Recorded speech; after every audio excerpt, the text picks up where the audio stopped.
احلى مسا على اخواتي وحبايبي، يا رب كلكم تبقوا بخير وصحة تملي كده يا رب. موضوع احمد فتوح انتهى على تجديد مدة ليه 4 ايام على ذمة التحقيق. 4 ايام على ذمة التحقيق، ده موضوع احمد فتوح.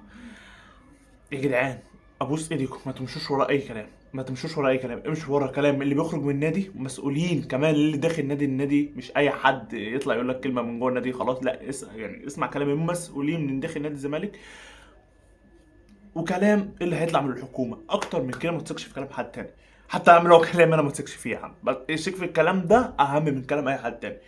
بس الكلام انا برضو كلام مضمون، وبقول لك احمد فتوح جدد له 4 ايام على ذمه التحقيق. نقفل موضوع احمد فتوح، خلينا نتكلم عن النادي الاهلي شويه. اصبر بس نظبط الكاميرا بس كده.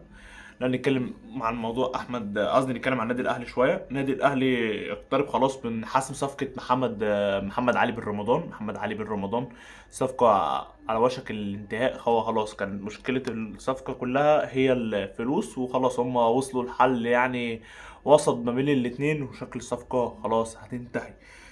الزنفولي الزنفولي تقريبا النادي الاهلي قال له جدد له، لكن في الاخر ما جددلهوش، وزنفولي عاد لنادي الداخليه من تاني. الزنفولي عاد لنادي الداخليه من تاني بعد ما قضى نص الموسم اللي هو راحه النادي الاهلي على نيه الاعاره وبنيه الشراء، لكن في الاخر النادي الاهلي ما فعلش بند الشراء، وهو رجع نادي الداخليه من تاني. عشان كده تقريبا ما حضرش مباراه النهارده.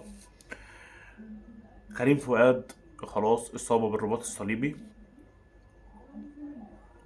اصابه رباط صليبي كريم فؤاد، حاجه محزنه يعني. مش عارف اللعيبه النادي الاهلي يا اخي فتره ليه لعيبه كتير قوي عمال تجيله رباط صليبي. علي معلول، على كاكرم توفيق، وادي شويه كريم فؤاد. وكريم فؤاد لتاني مره تقريبا برضه رباط صليبي.